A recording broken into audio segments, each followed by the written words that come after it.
Ian, can you hear me? Yes, the recording should be on. Yeah. Good evening, everyone. Welcome to the final session of 2026 Economics and Society webinar series, a collaboration between European Students for Liberty and the Foundation for Economic Education. Tonight, we are joined by Marcus Fischer. Dr. Marcus is a historian and an assistant teaching professor at West Virginia University with a background in economic history, public policy, and history of economic thought. He has widely he has taught widely on American and European history. His talk, Prohibition, a lesson in unintended consequences, looks on how banning alcohol reshaped markets, crime, social norms, and why those lessons still matter today. Please share your questions in the Q&A box during the talk. We will try to address as many as possible towards the end. With that, let's welcome Dr. Marcus Mitchell. All right, thank you so much. It's great to be back with you today. I imagine we have some repeat offenders, which is always wonderful. Let me go ahead and share my screen and we can get going. All right, is everything working good on your end? Looks good? Yeah, Okay, perfect. awesome. So I've been asked today to deliver this talk, prohibition, lessons and unintended consequences. And this is one of my favorite talks that I deliver each year to my Econ 100 students, which is a survey of economics for non-majors. And it's one of those talks that I think is still really, really pertinent today, despite the fact that the material that we're going to be covering is 100 years old now. Hard to believe, right? But it's been 100 years since the experiment of prohibition got underway in the United States. And I think there's some really, really important lessons. And so today, what I want to do is I want to walk you through the history of prohibition. What did the United States, how did we get to the point where we decided to ban alcohol, the consumption of alcohol, the sale of alcohol, excuse me, in the United States? And then what happened, right? There were reformers who had great visions for what this was going to mean for American society. Did that turn out to be right? Was it beneficial? Or did it come with some really severe and unintended consequences that sort of were maybe predictable, right? If we sort of use the economic way of thinking, the lens of the economic way of thinking in order to look at sort of public policy, should we have seen this coming? And then why did we ultimately, of course, right, with the 21st Amendment to the US Constitution, end prohibition, right, with a constitutional amendment? So that's what I hope to sort of take us through today. And then we'll end on talking, what are the lessons, right? Are there other things? Like we have lots of things that we prohibit within civil society, right? Within sort of broader civilization, right? You can't murder people, obviously, right? People have a right to life. We sort of ban that. Are there other things that we should ban, or are there some things that we find really deplorable that maybe we should legalize or decriminalize? And so maybe we'll finish with sort of some policy relevant discussion near the end of the talk. All right, let's get going. So I think before I ever really get into the sort of lesson about prohibition and about how some things may or may not should be legal, I think that one of the greatest sort of takeaways that I've had from studying markets over the course of my career is actually that markets give us the power to not sell certain things. And I think it's important to keep that in mind as we talk about what we should be allowed to sell. I think it's important to remember that the most important effect of markets isn't that they enable us to sell everything, but actually that they enable us not to sell everything. They make us rich enough that we can afford to say no. And this is one of the major insights of David Schmidt, who is a world-renowned philosopher and is at West Virginia University. He's published an array of different books. He's my colleague, and I really respect him. And I think this is important to lead with slide before we get into what should be sold. Markets create our most powerful tools for resisting the intrusion of markets into the intimate aspects of our lives, right? In many poor countries, for instance, there are markets for child labor, right? Prostitution was the norm throughout human history. Slavery was the norm throughout human history prior to sort of what you might call market liberalism in the 18th century, right? And so I think it's important that the rise of market liberalism has actually created space by which we can choose not to engage and not to sell certain things. Having said that, should government prohibit us from choosing what to sell, right? If markets enable us to not have to sell everything, should government come in and restrict us from selling some things that perhaps we'd like to sell? Let's get going. So the history of prohibition in the United States really goes all the way back to our founding. I mean, there's a really great book called The Alcoholic Nation that I read for comprehensive exams in history, and it studies the amount of alcohol that Americans consumed in the 18th century, and it was absolutely insane. We're talking liters upon liters of hard liquor that Americans consumed in the 18th century.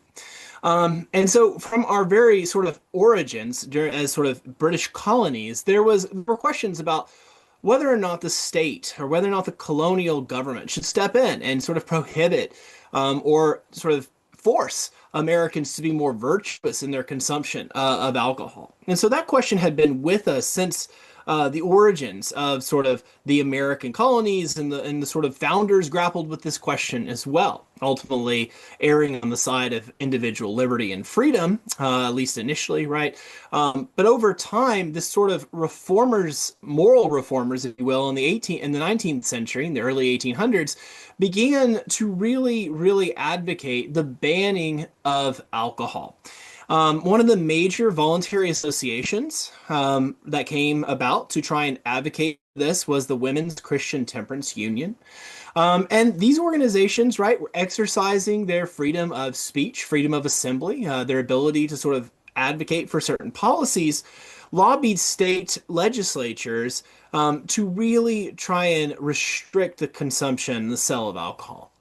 This really picked up after after the American Civil War, right after 1865, and in the 1880s, temperance leagues had success in various states banning the sale of liquor. In 1881, Kansas, for instance, outlawed the sale of alcohol. And these reformers were well-intentioned. The progressive reformers all usually are well-intentioned. They were well-intentioned. They claimed that prohibition would reduce alcohol consumption, and consuming alcohol is bad for you. That is just true. I'm sorry, it's just objectively true that consuming alcohol is bad for you, right? They thought it would reduce alcohol consumption, that would improve people's health. It would reduce crime, they thought, because if people weren't drunk, then there wouldn't be as many bar fights. There'd be less domestic abuse. It would reduce corruption. I'm not sure I completely follow the logic here, but perhaps alcohol was tied to corruption in some ways. It would improve family relations, as already stated, right? And men would go home instead of stopping by the pub. They would go home and play games with their children, perhaps, right? And treat their wives with respect. They thought it would empty the prisons because they thought crime was a product of sort of belligerence. And they believed that it would ultimately revitalize American society. The woman on the right is a woman by the name of Carrie Nation, and she is a character. Let me tell you, okay? Carrie Nation's husband was an alcoholic, and he was abusive, and he died early in their marriage, or earlier than he should have in their marriage. And one night, Carrie Nation claimed that she was visited by Jesus Christ, who told her to go on a crusade to Wichita, right, and to Lawrence, and to smash up the bars where the legislators, the politicians, were sort of partaking in this illegal. It was illegal in Kansas, right? Demon rum. And so that's exactly what Carrie Nation did. She took her hatchet, as you can see, in her right hand, her Bible in her left hand, and she went to the state capital of Kansas, and she walked into the bar that was frequented by politicians, and she broke a ton of shit. Okay, she destroyed a large amount of whiskey, and no one really knew what to do with this. I mean, she was eventually arrested, she was thrown in jail, but they couldn't hold her. She hadn't violated any law, in the sense of like the people weren't actually supposed to have that and be selling it, so there was this sort of gray area. Yeah, she had sort of destroy people's private property, but they weren't supposed to have the private property. So where do you sort of come down on that? Carrie Nation's eccentric. She's an eccentric example, but she was, in a sense, not unique in the sense that it was women who were largely leading the fight for temperance in the 1880s and the 1890s. And advocates like Carrie Nation would ultimately join first the populist movement and then later the progressive movement in American history from around 1900 to 1920. And they had this belief that they could perfect society through through laws. We could perfect human nature. We could set up institutions in such a way that it would basically protect humans from their worst impulses. There was also a really heavy eugenicist element to this, but perhaps that's for another lecture. Because of the efforts of reformers like Carrie Nation and many, many others who are a little bit less extreme, many states were already dry, meaning they had already prohibited the sale of liquor prior to the passage of the 18th Amendment in the United States. And so you can sort of see in this very old, from an old textbook sort of map over here, right, where sort of dry. These grid-like states, Utah, Arizona, Colorado, Montana, out west, Washington, Oregon, are bone dry by popular vote, right? The people just voted there will be no alcohol in these states. Others have had some unique sort of, bone dry by legislative act here in the sort of diagonal states, Florida, Georgia, Kansas, Nebraska, South Dakota. And then statewide restriction, sort of a little bit more complicated in the dots. So as you can see, before the passage of the 18th Amendment, almost the entire United States had some restrictions, right, on the sale of alcohol. It was very much a popular sort of movement. During World War I, there became increased impetus to ban the sale of alcohol. And this is very much tied to the war effort. The argument was made, who were the major brewers at the time? Well, Anheuser, Busch, Budweiser. Ooh, those are all nasty German names. And aren't we fighting the Germans? They are literally taking grain out of the mouths of American soldiers and using it to produce alcohol that only weakens us in the war effort, was the argument that was made. And so I don't think it's a coincidence that it's during World War I that the 18th Amendment is passed through the legislature, through the Congress, right, and eventually goes to states for ratification. There was sort of a national security and anti-German element, sort of a xenophobic, if you will, element to this sort of prohibition passing. The first state to approve it, of course, was Mississippi, and it very quickly, actually, 2/3 of the states embraced it, and we moved forward. On January 16th, 1919, the 18th Amendment was ratified. It asserted that, quote, the manufacture, sale, and or transportation of intoxicating liquors within, the importation thereof into, or the exportation thereof from the United States and all the territories subject to the jurisdiction thereof, for beverage purposes is hereby prohibited, okay?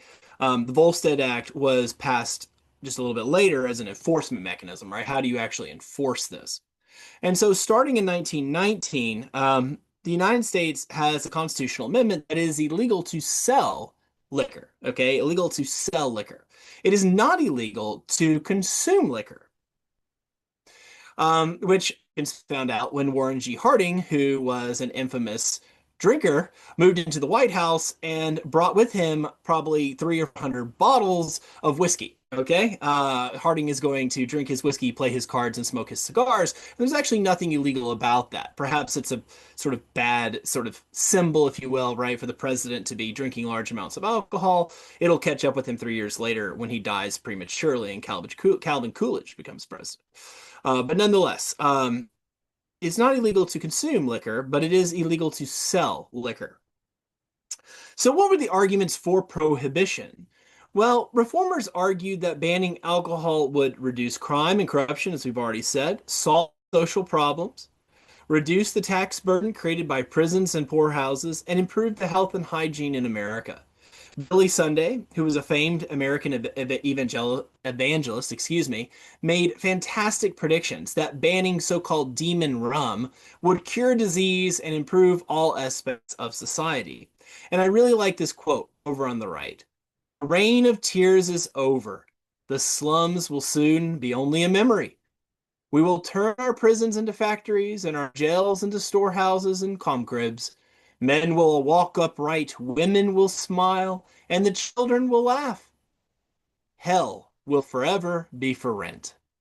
Ah, how idealistic. How idealistic. They truly believed, right, that this would usher in almost a sort of utopian society, cured of the ills of alcohol. Did it work? Well, in a sense, yes. at least initially, if you look at 1919 and 1921, if you look at 1921, the level of consumption of alcohol in the United States did decline pretty dramatically, right? We did see a sharp decline initially in alcohol as people did not really understand exactly where to get said alcohol. Entrepreneurs had not come forward yet to provide alcohol through black markets and other illicit means, etc. And so, yeah, the first year, this looked like it might be a huge success. Americans' consumption of alcohol had decreased significantly. But it returned to pre-prohibition levels and actually a little bit above by 1923. What's more is that Americans began drinking more concentrated forms of alcohol that had significantly negative effects upon Americans' health. And I often ask students, why is it the case that Americans would consume a higher sort of alcohol volume of alcohol? Like, why would they do that? And the answer comes down to manufacturing and transportation, right? If you're a bootlegger and you need to transport something from, say, Chicago to Detroit, um, the odds of you getting caught are probably the same no matter what sport.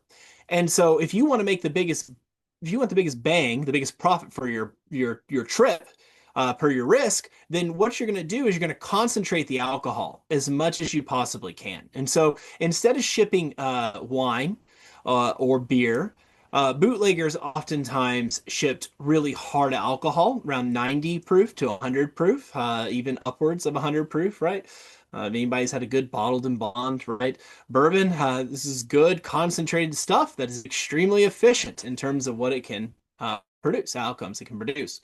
And so what happened is that bootleggers and the people providing the liquor post 18th Amendment, well, they're going to err on the side of, they want to maximize profits for the risk. And so they're going to provide consumers with a much more high concentrated form of alcohol than they previously had.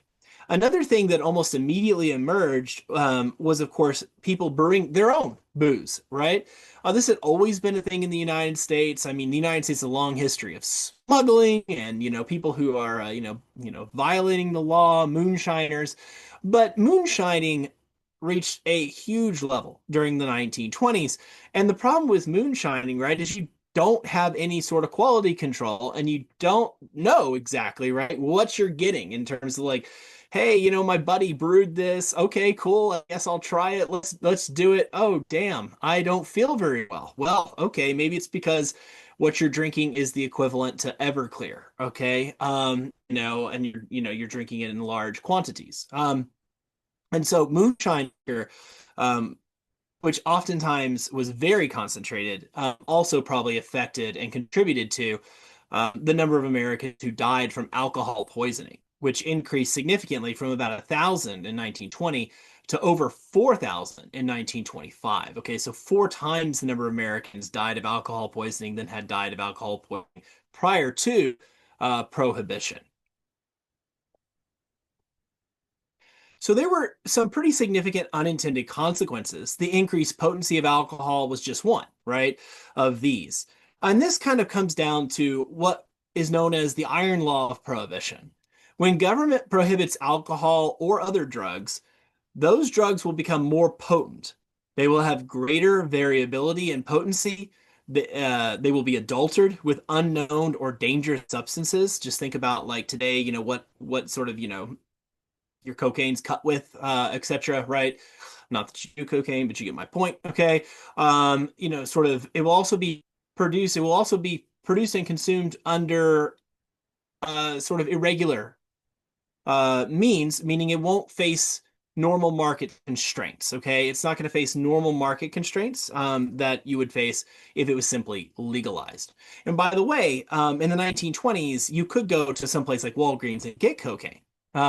Legally, you could go in and you could walk in and they would have a pharmacist there. You could talk to the pharmacist. You could get this either as a prescription and or just simply over the counter, and you would know, right? Okay, this is what I'm getting, and this is the quality of what I'm getting, etc. And so the iron law of prohibition says that when government bans things, it makes those things less safe. All right, it makes those things less safe. So we have significant unintended consequences, um, most of them not positive. So did crime and corruption decline during Prohibition? No. In fact, what happened is exactly what economists today would tell you what would happen is a black market emerged, right, for the production, transportation, and sale of alcohol. We've already talked about it a little bit, but bootleggers became sort of the most dangerous facet of this new black market. Um, and of course, Americans began producing their own liquor, which I've already talked about, moonshine. Mob bosses like the man on the left, Al Capone, made millions of dollars each year bootlegging liquor into the country. And if you know anything about Al Capone and you know anything about his tactics, if you know anything about black markets, what they do is they take transactions from me walking into Walgreens and purchasing my cocaine, or me walking uh, into a bar and purchasing my liquor, right? And that just being, okay, I would like this. Okay, it's this quality. Here's the money. We exchange. I get my, double pour of Weller on the rocks. The bartender gets some outrageous amount of money if I buy it at a bar, $20 or something like that. And we're both made better off by the exchange, right? And if the bartender provides me with something that's not actually Weller, I can do something about it, right? I can report the bar. I can give it a 1 out of 5 star rating, right? On sort of reviews, etc.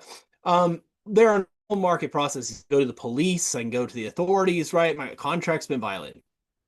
It's not the case in black markets, as we know. In black markets, this has to be hidden. And it has to take place in a dark alley, right? If you've ever watched a movie about a Hollywood movie about sort of the mob, right? It happens in a back alley. Everybody shows up. I want the alcohol. Al Capone wants to sell me the alcohol. We've all got our Gatling guns because it's the 1920s. We're all smoking cigarettes, right? I got my guys. They've got weapons. He's got his guys. They've got weapons. And, if things go poorly, the only real recourse is violence. Okay. I think that some black markets work better than others. There are some economists. Pete Becky his dissertation was on how black markets basically kept alive the Soviet Union. So I'm not saying that black markets can't be more functional than dysfunctional economies like the Soviet Union or elsewhere. But when you have a functioning economy and you introduce a black market, it's going to be less efficient than a normal sort of operating market would be. And so we see this happen in the 1920s, right? Crime doesn't go down, it goes up. Prisons don't empty and become factories. No, they fill up. The homicide rate doesn't go down, it actually goes up by 78%. Corruption also increases as police and politicians take bribes to ignore places like speakeasies, right? And other illegal activities. Millennial Americans love speakeasies, okay? You go to any American city and there's some speakeasies. There's one in, I think, Pittsburgh. Is it Pittsburgh? Where you can there's a Pepsi Cola, sort of machine, and you go and you push a combination of buttons and it opens up and it leads you to this awesome hopping bar, right? In the 1920s sort of tradition. So we've sort of aggrandized, we sort of have romanticized these speakeasies. But the only way they were able to exist, and everybody knew where they were, was by police looking the other way. How do you get the police to look the other way? You bribe them. Okay. So corruption went up, not down. It provided a significant incentive, right? For police officers, politicians, etc., to not get involved. Before we move on to arguments against prohibition, I do want to say that there are some interesting innovations that happened because of prohibition in the United States that were unintended consequences, but weren't necessarily bad. They're just interesting. So one is Walgreens, for whatever reasons, became one of the principal providers of alcohol to people who had prescriptions. And so if you got a prescription, so if for whatever reason, you could have anxiety. Okay, cool. Your doctor writes you a prescription. You go to a Walgreens and you can turn in your prescription for some whiskey. Walgreens becomes one of the leading chains in pharmaceuticals and pharmacies in the United States because of the business that it did with its sort of monopoly power over sort of prescriptions and alcohol providing, which is I think, kind of interesting. If you've been to the United States and sort of walked around, Walgreens is one of the preeminent sort of pharmacies, and it got its start. It was a major lift during Prohibition. The American cruise industry also got its start during Prohibition because it was illegal to sell alcohol in the United States. So rich people, right, who have the money, were like, what the hell? Let's just go outside of the United States. And we could just fly all the way to Europe or go down to Latin America, or we could just boat and go outside of U.S. territorial waters and have a huge party with all of our friends, Gatsby style. Okay? And so this is sort of the origins of the American cruise industry. I really like cruises. Not everybody does, but I think they're a good time. And even today, right? There's some weird draconian laws that like they can only sell you certain types of liquor until you get outside of U.S. Sort of U.S. waters into international waters, and then they open up the bar, right? And you can actually get some decent bourbon. The first like hour on the ship, it's like, hey, I'd like a whiskey. Well, yeah, too bad, you get Jack Daniels. It's like, oh Lord. I don't know if that's state legislation or federal legislation. Just an anecdote from my last cruise. Very disappointing. I had to wait an hour. Darn. But it's all right. We made it through. So an interesting sort of anecdote. Another thing that was kind of interesting is that very early on, off the coast of Florida, people who wanted to sell, bootleggers who wanted to sell alcohol would actually post up right outside of U.S. waters, and people would just get on their boats and drive their boats out. It's called rum running, and you would drive your boat, or sail your all the way out to the ship, and then you would buy your booze, and then you would sail back, right? And it wasn't illegal because it was happening in international waters. And the Coast Guard, if they caught you, don't worry, just buy an extra bottle of rum and hand them one, okay? And they'll let you go on, all right? And so that was kind of interesting. The U.S. government didn't like that, so they actually petitioned to get additional like territory, and so they pushed it back another 5 miles or something like that. It did not deter the rum runners. Okay, they continued. So just some interesting sort of tidbits that are maybe neither here nor there. By like 1924, 1925, there are beginning to be some Americans who are really irritated with Prohibition. And by 1928, there is a minority, but a loud minority of Americans who want to repeal Prohibition. They want to get rid of it. Just as women led the charge for temperance, for prohibition, the women also led the charge to get rid of it. The Women's Organization for National Prohibition Reform and the Association Against the Prohibition Amendment argued that prohibition had created an intrusive federal government to regulate the law, and that American civil liberties were being violated. And interestingly, they actually argued that since prohibition was really enforceable and there was so much corruption, what had really happened is that it had undermined confidence in the United States government and actually made a mockery of the rule of law. And so it was actually deteriorating just laws because this was an unjust law that was violating the civil liberties of Americans. They also argued more pragmatically that it had increased crime, which it had, and that it had reduced revenues. And that's actually going to become a really important argument after 1929, right, and the Great Depression, because state and local governments, as well as the federal government, are going to need revenues in order to pay for all these social programs that are progressive overlords, that the D. Roosevelt administration wanted to put into effect. And so, if you're going to have a bunch of social welfare programs, then you're going to have to pay for them somehow. And income taxes were not a major source of revenue at the time. Very few Americans actually paid income taxes in the early 1930s, and so consumption taxes were the way that the New Deal actually financed itself, both on alcohol, but on all sorts of other things, goods as well. A lot of Americans don't know that. Common everyday people were actually taxed into oblivion in order to pay for the New Deal programs that then redistributed wealth to certain individuals. And as we know, right, consumption taxes are extremely regressive, right? They hurt the poorest among us.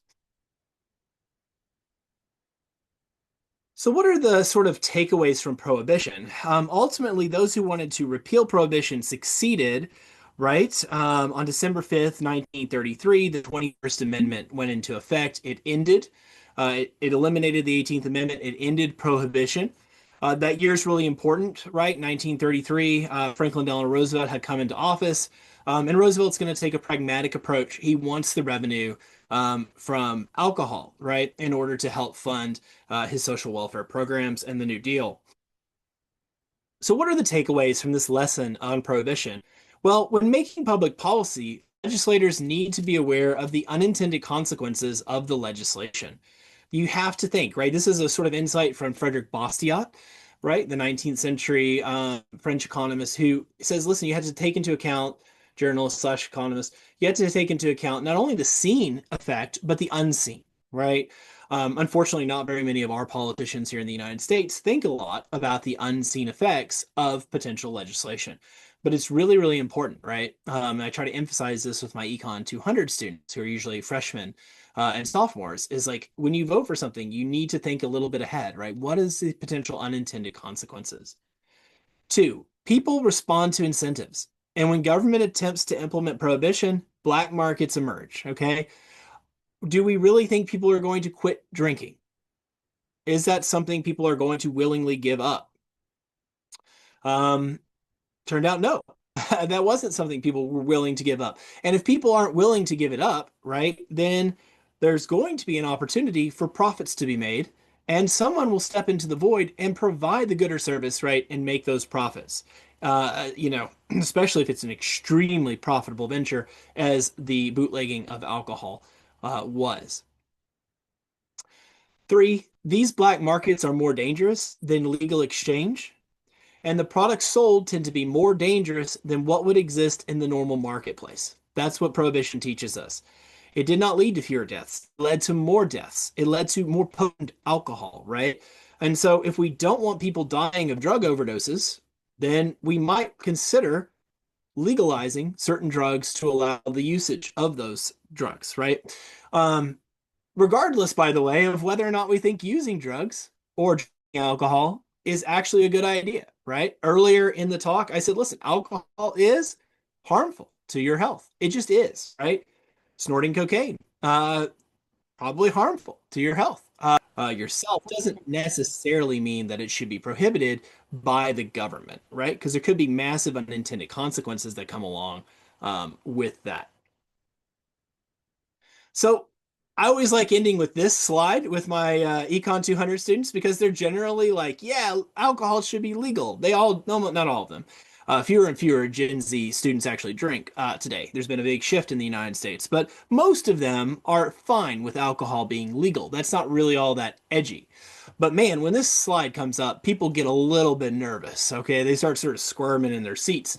And I'm like, come on, let's talk. This is your opportunity to talk about organs, drugs, sex, right? Who doesn't want to talk about organs, drug, and sex in an undergraduate class? And we usually have a pretty good conversation, right? In the United States, organ sales are illegal, right? The only way in which we have sort of a donation system for organs. So if you get into a wreck and you're an organ donor, then your organs will be taken by the hospital and given to people who are on a donor list or who are on a recipient list to receive a donor organ.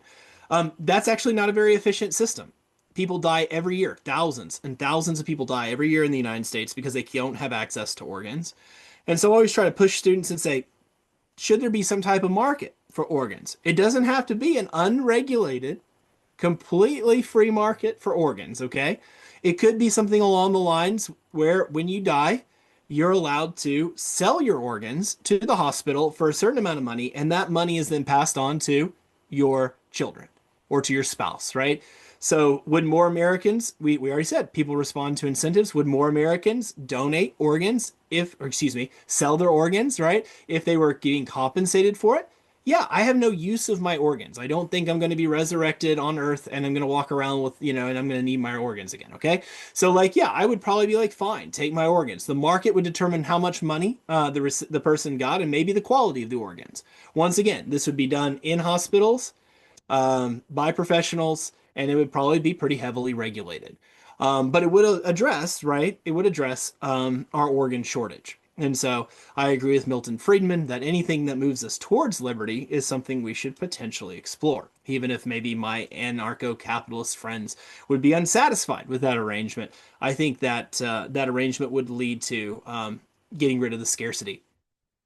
By the way, we may not need a market in organs because of technological advancements, right? We can now grow ears on mice. We're starting to be able to grow other organs in labs. So maybe this won't be an issue in the future and will be saved sort of all of the sort of moral and ethical quandaries. Having said that, if we'd embraced this 20 or 30 or 40 years ago, how many tens of thousands, if not hundreds of thousands of people would have be alive today because they would have had access to organs. So this one may go away in the next 5 to 10 years as technology advances. Sex. Should people be allowed to sell their bodies to other people, right? I ask my students, how different is it from a massage? That usually gets some scoffing from them, right? People usually scoff at that question. But personally, I'm not for prostitution. Okay, I would never engage in this. I would never purchase it. But the current situation in the United States is one where prostitution is illegal in 49 of our 50 states. And the result is that we have pimps who basically control women's services, mainly women, but not only women. There's trafficking that occurs, right? The women who are engaged in this or the sex workers who are engaged in this cannot complain to the authorities if they're abused, if they're beaten, etc. There's no controls on whether or not the men or women that they sleep with have any sexually transmitted diseases. And so perhaps we should move towards a model more like Nevada, where Nevada has legal prostitution in a few counties. And in those counties, there is basically like a lodge. And if you want to partake in this as a consumer, you sign up. You have to have a test that demonstrates that you're clean. Then the woman or the man also has a test that demonstrates that they are clean. And then you can engage in whatever it is that you want to do. And you have to treat each other with respect and dignity, and there's a contract, right, in place. And what we see from that is that those women are much safer, those workers are much safer in those establishments than those who are in the other 49 states. Prostitution is the oldest profession, right? It's probably not going to go away. It's a question of whether or not we want it done safely or whether we want it done in sort of the darkness in the black market. I personally agree with those who say it's morally questionable. But once again, there's a distinction between what should be legal, right, and what we ourselves find to be morally wrong. And then finally, drugs, right? Hard drugs. I think most Americans now agree that marijuana should be legalized, like it is in about half the states or more in the United States today. There's been a huge transformation in public opinion around marijuana. It's safer probably than alcohol, although I will say that like it's becoming even more and more concentrated. This is not the marijuana that people smoked in the 1990s, so I will caution listeners to that. I am aware that it's become harder, more potent over time, which maybe does challenge that sort of iron law of prohibition. I don't know. That's kind of an interesting question. But beyond marijuana, right? Should cocaine be legal? Should heroin be legal? Should methamphetamine be legal? We of course see the negative effects of the war on drugs, right? We see the disproportionate effects upon Black men and the Black family. I talked just briefly about that in my last lecture. Should those things be legal? I used to be a proponent of decriminalization. Oregon tried that recently in the United States, and it didn't work out very well. I think where I'm at now, perhaps once again, I've become a little bit more moderate in my old age, is that I would like to see an emphasis at least shift away in our criminal justice system from incarceration towards rehabilitation with drug users. So if we want to keep drugs illegal, we don't want to address the unintended consequences of the drug war, we can at least shift to a rehabilitation system whereby we place people who are, addicted to drugs in rehabilitative services and then place them into the community. And we could rely upon private civil society organizations to do that type of good work, right? Perhaps in cooperation with the state and local governments, perhaps not. But that would probably lead to better outcomes and less recidivism than what we have currently, where we have people who are thrown in jail for drug abuse charges, right? And then they end up learning much, much worse habits and getting sort of into much, much worse behaviors. And then of course they repeat and repeat and repeat, and it's very difficult for them to break out. Seems clear to me that what we need is to place those people in a place where they have community, where they have people who support them, and where they can find a job and become meaningful and productive members of society. And so I think at a minimum in the United States, we need to move towards a rehabilitation system away from an incarceration system. But we should also maybe look at Portugal and consider like what they did in Portugal in terms of legalization, right? Maybe this isn't possible in the United States because of cultural differences. I don't know. But Portugal, from what I know of it, which may be less than what you know of it, has been pretty successful in terms of its initiative towards legalization. And so what does prohibition teach us, right? It teaches us that black markets emerge for goods that are desired by people. And so I think we have to think very critically about whether or not we want the black market, right? We need to compare actual existing realities, a black market versus a legal market, rather than to sort of these utopian conceptions of what will happen if we ban these goods and these services. Here's some further reading for those who might be interested. Mark Thornton is a really wonderful scholar at the Cato Institute. I'm not sure if he's still there or not, but he wrote this book, The Economics of Prohibition, which I think is quite good. And then if you're just interested in all the weird, cool stuff, as well as sort of the economics of it, Last Call, The Rise and Fall of Prohibition by Daniel Okrent is a really excellent book. I signed it to a class that I taught a few years ago, and they did curse me because it's like 700 pages, but they loved it, the ones who actually finished it, because it has so much detail. Also, please, if you will, go ahead and scan the QR code and please fill out that survey for the Foundation for Economic Education. I know they'd appreciate your feedback. Thank you so much, and I look forward to your questions. Robin, do you want to go ahead with your question first, since you have you were the first one to raise the question? Robin, are you able to unmute and speak, or should I read out your question? I will read out his question. For those of us advocating for liberty, what is the most effective argument to use against prohibitionists? Is the moral argument freedom of choice, or the utilitarian argument, if it doesn't work, more persuasive? So I tend to err on the side of the utilitarian arguments, especially for people who don't share our priors, right? There are a large number of people, most people actually don't, if you've read sort of like the sort of books about sort of political persuasion and political psychology, most people are not libertarians. Okay, we're weird. We prioritize liberty, right, as an absolute over a lot of other things that are actually pretty important, right? Like community and sort of all these, yeah. Anyways, I don't want to get into it. Point being, like, I think the like sort of purist principled argument, it will be less effective with people who don't agree with your priors. And so I am always much more persuaded, or I think that it's better to use sort of consequentialist arguments than it is to necessarily use this sort of like freedom of choice arguments. I think both can be useful. It depends on who you're talking to and what the circumstance is. So there's a non-answer for you. But I think the sort of like consequentialist view is more persuasive because you can even do like what I've said, right? Like I go to a lot of conferences with conservatives, and oftentimes I'm like, listen, like I don't disagree with you that like um it would be a better society if people didn't do drugs or didn't drink. Okay. Like we would be healthier. Like I agree with you on those margins. But like, do you really think, right? If you're a conservative, right, you understand that like man is fallen or humans are fallen, that we have human nature is what it is, right? We're self-interested individuals, right, etc. Per Smith, like, do you really think that that's a possibility? And usually they say, oh, well, no, probably not. And I'm like, well, then what about, let's actually talk about consequences. Like, what's going to get us to where we want to go? And that's why I think the sort of shift from incarceration to rehabilitation while leaving drugs illegal is sort of a nice first step.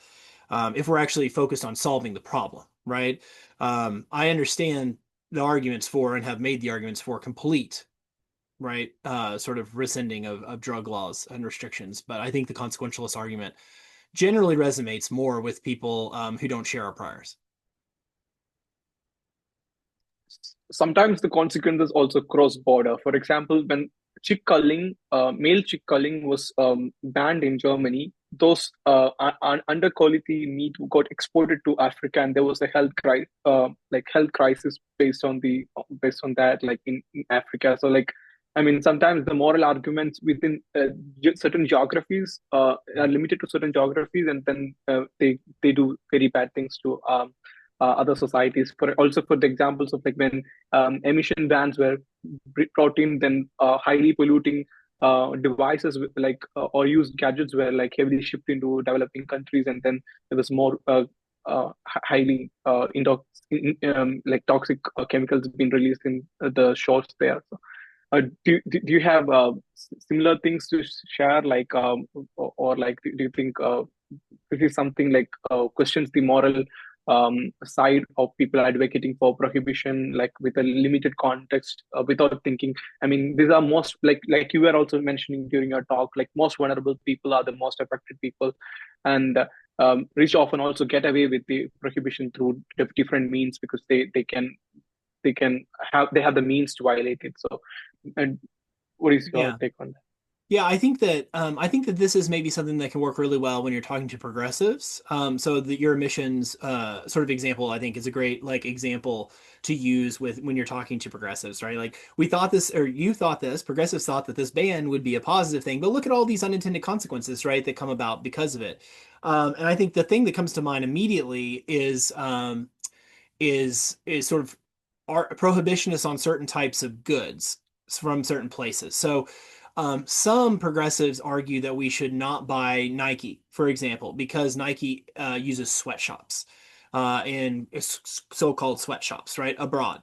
And the unintended consequence, which Benjamin Powell, who is an economist at Texas Tech University, who's written a book called Out of Poverty, which looks at the effects of sweatshops on reducing poverty in developing nations, has shown, I think, pretty conclusively, is that when progressives get their way and they protest and those quote unquote sweatshops are shut down, the populations in those countries actually are much worse because their alternatives are not to send their kids to school. Their alternatives are to work in mining or agriculture or in sex work or something along those lines. And their outcomes are going to be much, much, much worse. And so I think that that's one of those sort of arguments. That's a kind of it's both a consequentialist argument, but it really gets at the heart of the moral argument too, right? I think it does both. I think Benjamin Powell does a great job in that book, Out of Poverty, which he just updated, and we're going to have him on campus, I think, in the fall to engage our students on this topic.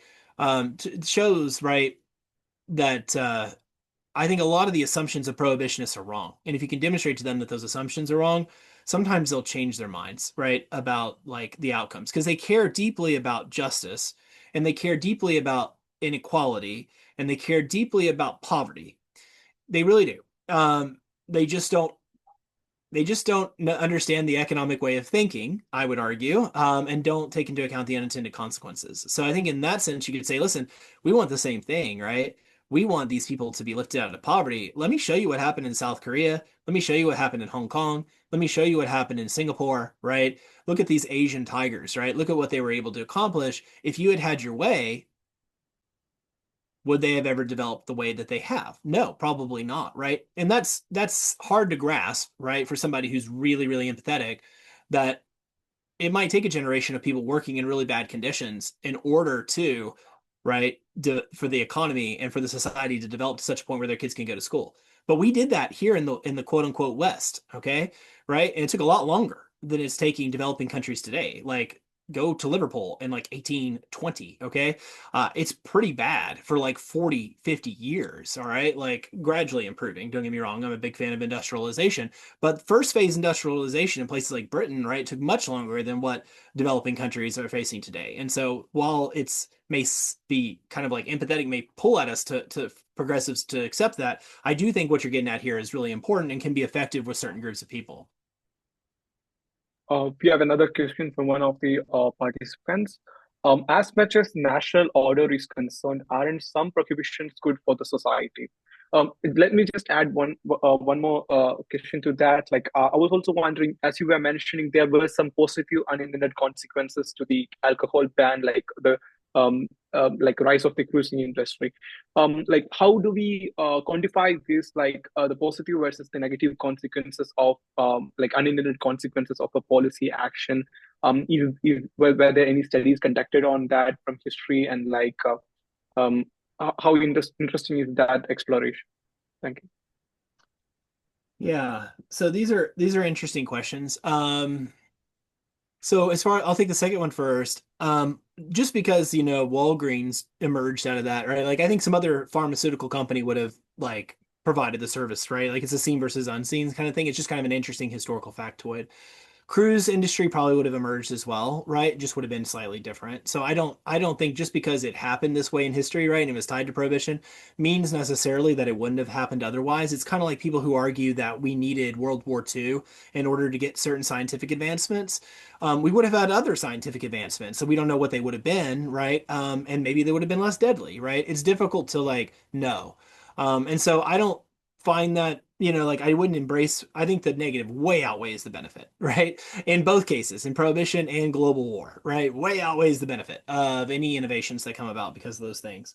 In terms of positive prohibitions, I mean, I do think that, I'm not sure exactly what the questioner is alluding to, but there are definitely things that we prohibit as society, as a society, right? Like we don't allow murder. We just don't, right? We also don't allow people to sell themselves to be killed, right? We do draw some lines in terms of like what the individual has a right to do with his or her body. Um, in many countries, it's illegal. Assisted suicide is illegal, right? These are really like contentious questions. And so I think that in some other societies, like we have prohibitions on pornography, um, up to a point, right? Or we have regulations, right? I think it's better to have these things be legal and to have means by which people who want to indulge and engage in them can engage in them through legal means. So, like in the case of pornography, a lot of US states have now required that people who access pornography have to put in identification numbers. A lot of people are uncomfortable with that. And I'm a little uncomfortable with that as well because I don't know what the government's doing with that information, especially given our current political circumstance, where we don't have the most liberty-minded administration in office. It's even worse than the past non-liberty minded administrations. So I'm a little concerned about what's going on with that. But like this is a way that you might be able to say like, hey, listen, we don't want people who are under the age of 18 to have easy access, right, to pornography because pornography is actually really harmful, right, to the development of young people's brains, to all people's brains, to be perfectly honest with you, and young people, right. Don't have, their parents are sort of like the holders of their rights until they come to a certain age. And so like these restrictions, I think, are perfectly legitimate as long as we also protect people's privacy at the same time. Striking that balance, I think, is hard. I don't know what the person was alluding to. I think a lot of the things that we in liberal societies prohibit are things that are is sort of we prohibit the infringement upon other people's negative liberties, right? Or their negative rights. Like we don't allow for those things. And I think most of us would say that's just. Um, so I do think though that there are some prohibitions um, that might be useful. I'm more of a consequent. If you can't tell by now, I'm a consequentialist, right? I'm not a purist, and so I think that it would depend on like what the case is, right? I would err on the side of liberty always though, because I think the unintended consequences are almost always worse than whatever it is, right, that we're trying to prohibit, whether it be divorce, alcohol use, drug use, etc. And maybe we can find some in between way, right, where we can both allow people to exercise their liberty, but protect people from maybe the negative externalities that these things can potentially create. Uh, Given the scale of negative consequences we can see from the history, say for example, the one-child policy by China, which backfired immensely, like the scale of the unintended consequence is so worse there. Like and say for countries which bans gay marriages, then the like in countries like India, people and homosexual people end up in arranged heterosexual marriages where there is a huge red weight loss of um, um, during those kind of arranged marriages. So this thing is very explicit. Like we are seeing everywhere all the time, but still, um, why aren't the policy makers or the people who are responsible for making policies as a portion of the policy? I'm always confused. Why still given the age and time, like still we have those kind of actions taken by policymakers. Is could you observe a pattern from history which shows why this keep on happening, given the severity of the examples we have from the past? Yeah, so that's a really good question. I will say, like, historically, all attempts at family planning have failed, going all the way back to Augustus Caesar, okay? Right, they tried to pay people and honor women and whatnot. Family planning is not working in Japan. It's not working in Hungary. It's not going to work in America. It didn't work in China. Like, these things don't work very well, okay? as Adam Smith said, right? People are not pieces on a chessboard to be moved around by the man of system. Um, you can potentially, in the United States, what I advocate for is deregulation as a means by which to empower young Americans who are childbearing age to be able to afford more children, right? Through sort of lower healthcare costs, lower childcare costs, etc., by removing barriers and increasing supply for those services. Same thing with housing, right? We talked about that a little bit last time. I think the reason why we get these policies is that we have concentrated benefits and dispersed costs oftentimes. We also have the sort of Bruce Yandel put forward the sort of bootleggers and Baptist theory of sort of regulation. And politicians always have an inclination, right, to do something, to err on the side of doing something. Because what would have happened, right, had we not forced everybody to wear cloth masks, right?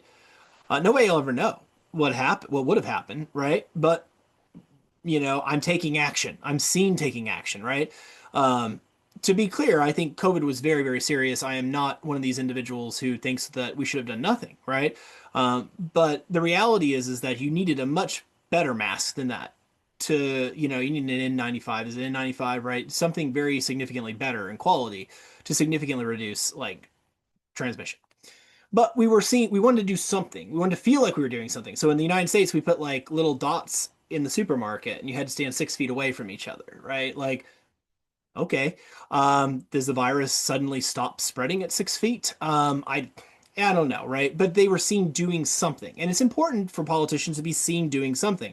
A lot of times, too, there are sort of short-term benefits from these policies, but long-term costs. And politicians are short-term oriented in terms of their sort of time preferences because they care about being reelected or getting a promotion, right? And the long-term costs of these policies, right, might not be seen for 5 to 10 years. In the case of prohibition, it took about 5 years, right? 6 years for the public to really, really recognize that this was extremely harmful. Um, and so there's that, right? The cost to our children's education during COVID, right? We shut down schools here in the United States for a prolonged period of time. And what we see now is that we have a whole, generation of young people who are 2 to 3 years behind now in education. And it's disproportionately hurting minority students or, students that don't have the same socioeconomic status, right? Lower socioeconomic status students, not all minorities, but disproportionately so. And so these are maybe some examples of that. I think that there's concentrated benefits, dispersed costs, right? Just like there are with sort of tariffs. Why do we get tariffs? Well, because, the firms can lobby. And you and I, who save $10 on our grocery bill if we had free trade, don't, right? It's not worth $10 for me to stand on the side of the road with a picket sign, right? It's just not. And then I think the bootleggers and Baptist thing comes into effect as well. Once again, concentrated interests, lobbyists, etc. And politicians just want to do something to signal to people that they care. And a lot of these things, right, most people think are wrong morally to do. And so it's an easy win. The same is the case, in the surrogacy ban in Italy, for example. Like Italy has a huge aging population